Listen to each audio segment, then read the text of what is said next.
Hi, I'm Stan Carey for Emphasis 77. A brand new year, brand new things are happening.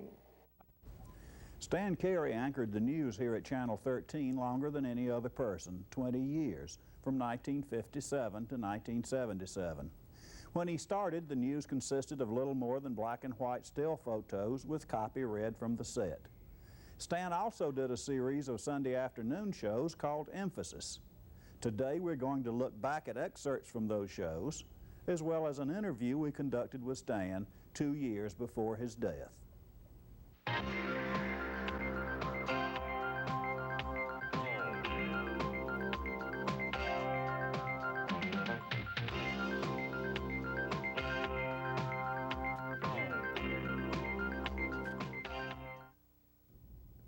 Perhaps the most fascinating Emphasis program Stan Carey did on Channel 13 was his interview with Mrs. Alice Willis of Gray in 1974. Why should an interview with Mrs. Willis be fascinating? Well, at the time, she was 115 years old.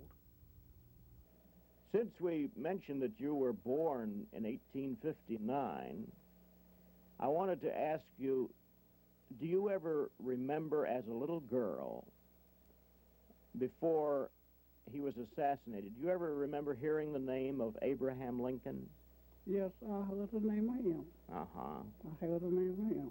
Uh-huh. And he was assassinated in 1865, which would have made you 6 years old, wouldn't it? Yes. Uh-huh. And you were here when the Yankees came through, weren't you? Come on through here, honey, just like a ants. All over the place. All this everywhere. I didn't know what it was. I was down there to the creek, the old Davis place. And I run on up that there. I said, yeah. He said, I said, here comes somebody. I said, the guy, I said, he broke up bones on the back. I said, what is it? He said, wait till I get right there where I can see, and I can tell you what they are. When I got around there in the old and good where he could see, he said, huh? Said, them Yankees. Yankees? Them Yankees. Mm-hmm. I said, well, what's the guy do? He said, no telling.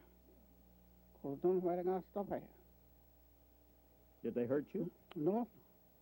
Hold up, pat him on the head. Well, that was a nice remembrance. Hold on, come and pat him on the head. Hey, baby. I said, hey. Now, you'd have been, what, about 4 or 5 years old then? Yes, I might have been a little older than that. What do you remember about the slave days? Well, honey, I tell you, there's some tight days there. But I stood it. Mm-hmm. You split rails, Yes, is that sir. right? Yes, sir. And how old were you when you did that? Oh, Lord, honey. I couldn't tell you, because I didn't have time to keep up with it. I had to wait.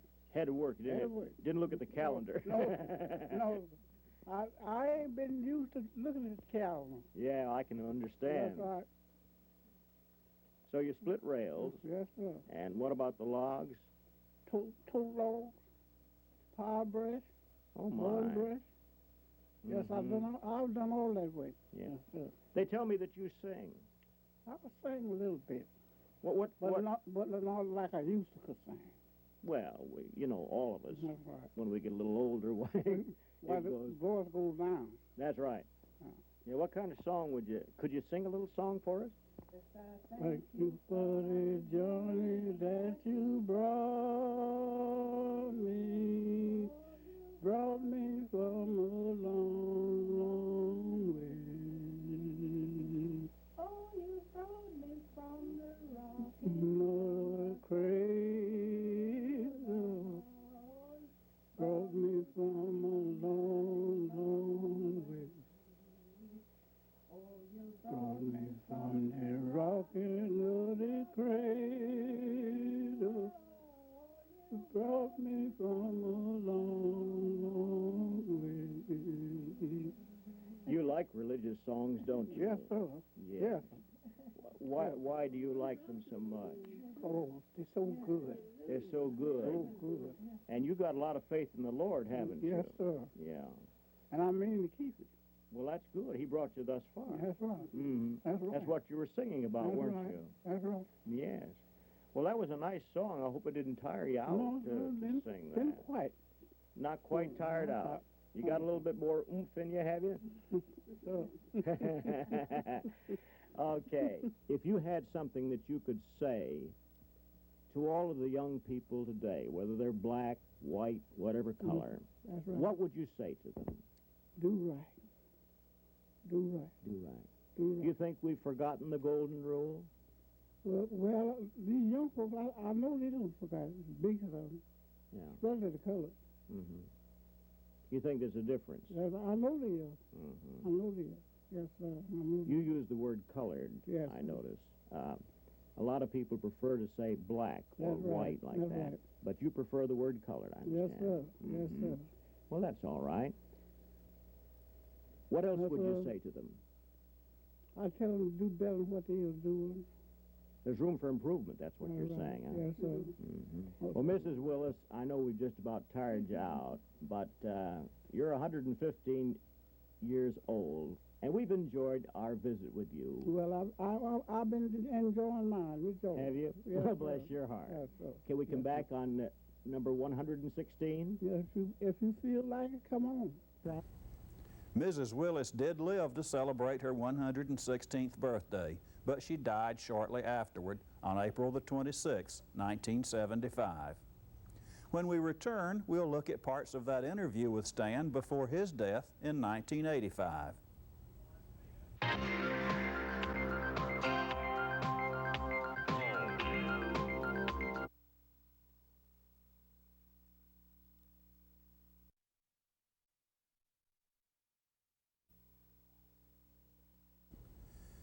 Stan Carey died 3 years ago.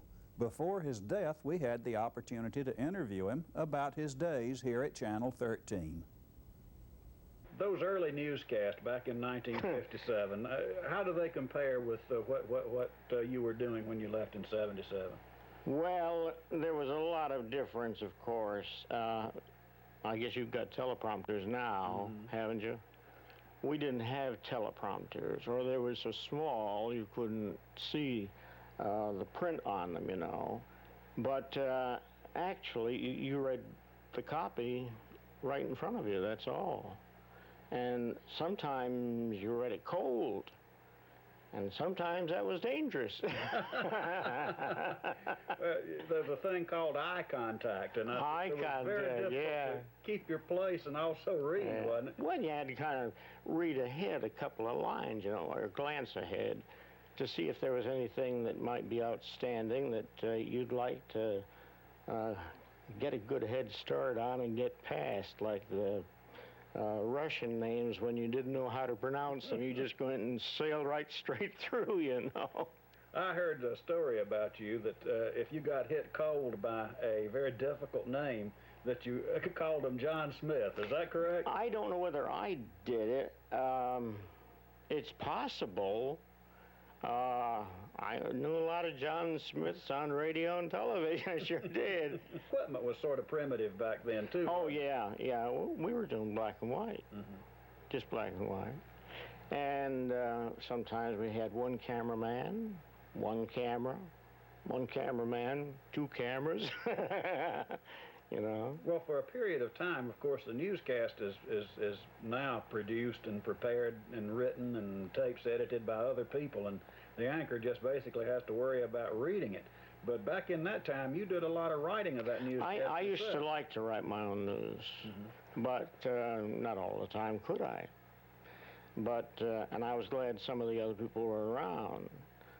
I wasn't too glad for some of the things I saw, but nevertheless, we got through it. What about, not much use of film back as early as 57, was there? Film was sort of a rare thing on a newscast. Film was a rare commodity, I'd say. If we could use film, it had to be a pretty important story.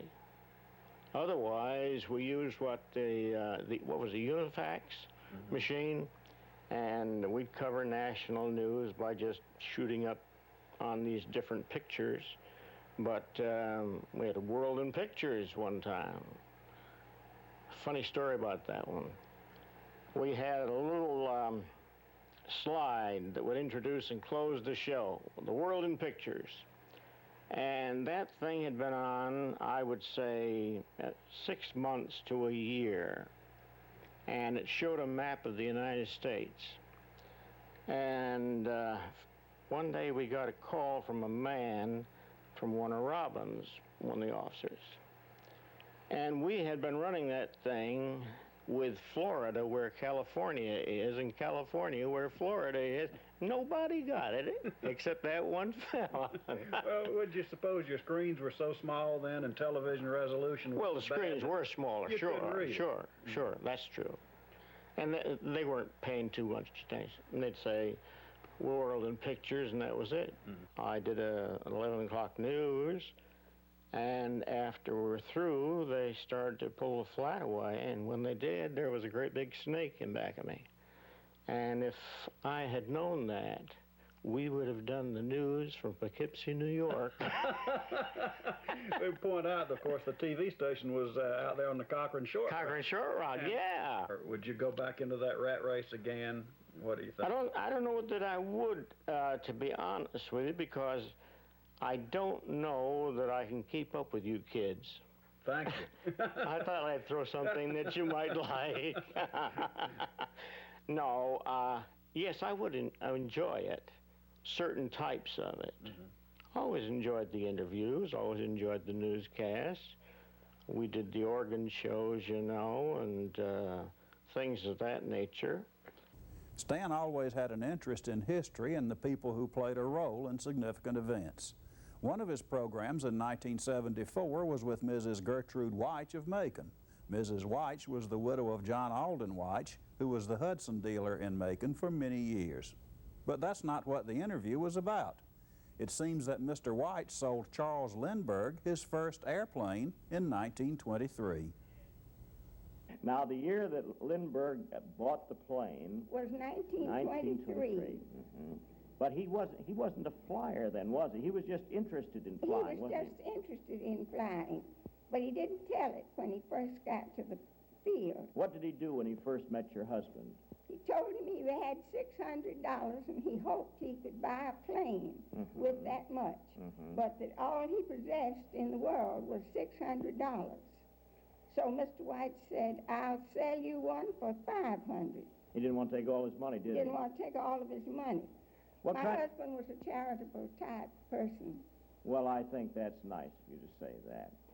As far as Lindbergh was concerned and his association with Mr. White and other people, he was kind of distant, wasn't he? Very distant, Even at that time? yes.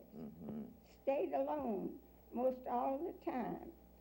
Your husband invited him, I think, to Macon at one time, Yes, didn't he invited him to Macon, and he invited him to room with him at the Windsor Hotel, and he said no, he'd rather use his sleeping bag at the field. Yeah. And when Mr. White was coming to Macon, he invited him to come with him, and he said no, he'd rather stay at the field and take some flying lessons. Now, Lindbergh, getting back to Lindbergh for a moment, you told me that your husband related to you that Lindbergh would go up on a tower and stay by himself. Is that right? Go up on a water tower that was very high and sit for at least 30 minutes at the time. Just to be alone? Just to be alone. Just liked it up in the air. But he had been, you used a phrase before we started taping this about walking planes. Now, that'd be a wing walker, right? A wing walker. And that was He done... had been a wing walker But they did that, what, during During the- barnstorming? during the barnstorming days. In other words, while they're up in the air, he would just Walk walk the wings. Walk the wings. Well, when your husband gave Lindbergh those two propellers, it was a good thing from what you told me earlier, because what happened to Lindbergh afterward?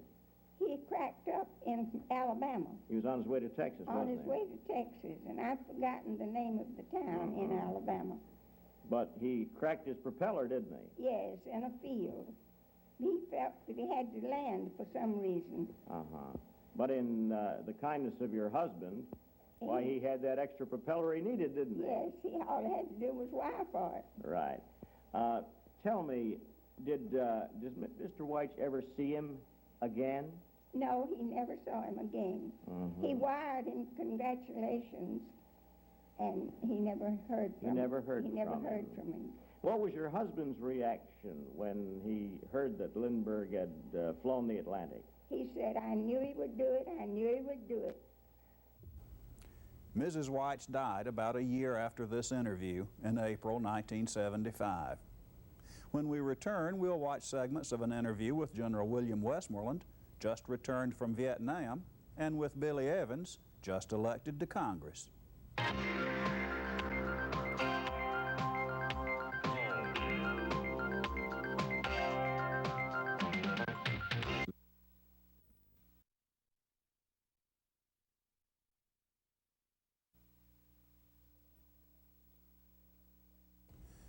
The last American troops pulled out of Vietnam in 1973. 4 years later, the controversy over the war was still raging. General William Westmoreland, commander of American forces in Vietnam, made a stop in Macon in 1977, and Stan asked him for his assessment of the war. You were in Vietnam, and this is a long question, but perhaps you can give us a shorter answer. Was it a right thing to do? It was a very idealistic commitment. It was a commitment that was basically made in principle back in 1947 by President Truman when he enunciated the Truman Doctrine. This general principle was also endorsed by President Eisenhower. And then Mr. Kennedy gave it an idealistic and an emotional tone in his inaugural address. We'll bear any burden, or meet any hardship, support any friend, oppose any foe, success and survival of liberty. That set the tone, got us involved in Vietnam. Final analysis, however, we as a nation failed to do that which we set out to accomplish. Final analysis, we sadly enticed this young country to our bosom, but ultimately we deserted them and we abandoned them. And this is nothing to be proud of, and there are lessons to be learned. And I'm concerned that we're going to sweep it under the rug and not learn those lessons. You've held so many high positions, authority, and been brought in contact with so many high officials of the world. LBJ gave you some advice one time on the ranch. What was that? Well, I had many long talks with President Johnson in the White House and at the ranch in Texas. He and Mrs. Johnson, that everybody affectionately called Lady Bird, were wonderful people, very gracious hosts. Ms. Westmoreland and I had a very warm feeling toward him.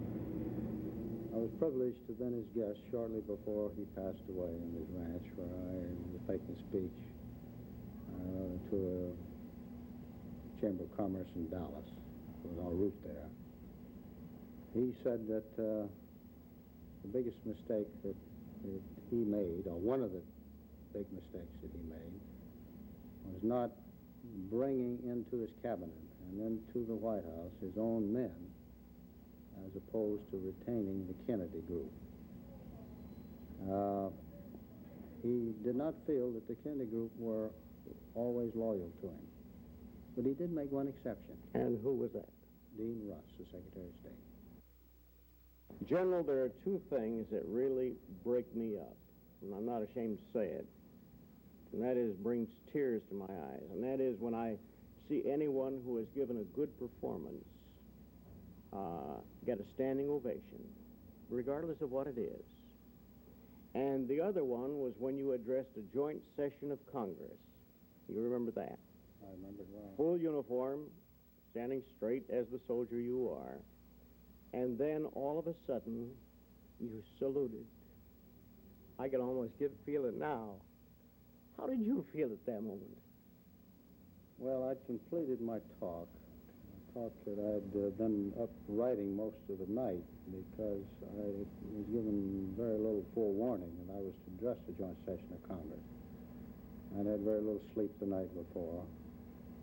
I was very relieved to get the speech over with, because this is not an everyday occurrence to talk to a joint session of Congress, and I'm the only soldier in history has ever been called back to the United States by his Commander-in-Chief, the President, to talk to a joint session of Congress. And of course, I didn't want to do it, but I had my orders. Well, when they gave me a standing ovation, and they were so warm, I was flabbergasted. And I sat there, and I guess I really lost my poise. I didn't know what to do. It didn't show on camera. So, in case of doubt, salute. Yeah. Well, I'll tell you what, you saluted in all directions. And you're a great man, and I found you to be a very warm person. And if I may, Thank you. I salute you. In 1976, a former governor named Jimmy Carter was elected president, and a former state legislator named Billy Evans was elected 8th District Congressman. Stan invited Billy to his show, and they talked about how the new congressman and the new president might work together. Now we're going to see some new faces, a Southerner, Jimmy Carter, and you met with him. What went on? Well, basically, I think President Carter was giving us some idea of what he expected. He was very big on, of course, reorganization, which he feels and I feel is one of the priorities. I think that our federal bureaucracy has grown to such an extent that it's very unresponsive to the everyday needs of the people, and something has to be done in order to make people feel that the government does represent them again. I think the meeting we had was very good. I feel that the congressman responded to him well, and I believe that if he will work with the congressman and allow them to have input into his ideas, that we will have a very good 2 years. Billy, I noticed that you've done something on your staff that I think is rather new for Capitol Hill, at least from the South, and you have Bill Barnes up there. He'll be the first black, I believe, on a Southern Congressman's staff. Is that correct? Well, he will be the first black in the type of capacity that I've appointed him. What will he do?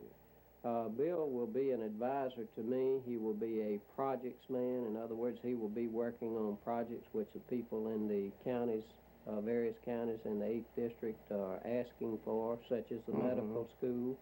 Of course, Bill worked real hard in the black communities here, trying to get the bond issue passed. Bill is an educator. He will bring a new dimension into my staff. He'll bring a view of an educator, which gives educators input into my staff. So I think Bill will be a very good addition and will help me tremendously in representing the people of the district. How about the future? You want to stay up there on Capitol Hill? Well, give me a few years and let me find out. I don't know. I'm really looking forward to going to work. Sure, I wouldn't have. You wouldn't go through 3 races. I know if you didn't intend to stay. Well, we wish you the very, very best, Billy, and I appreciate your dropping by. And, thank you so much. We'll be hearing from you, I know. I know, and you'll be hearing from us. That's right.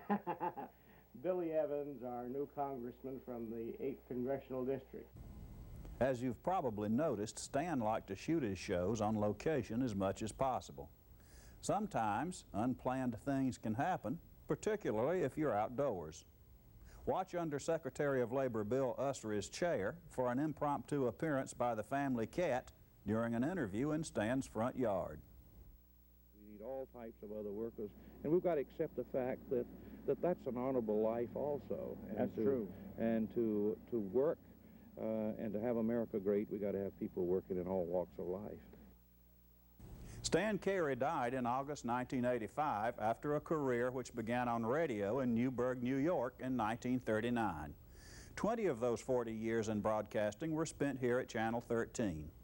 We hope you've enjoyed our journey back to remember Stan Carey. Good evening.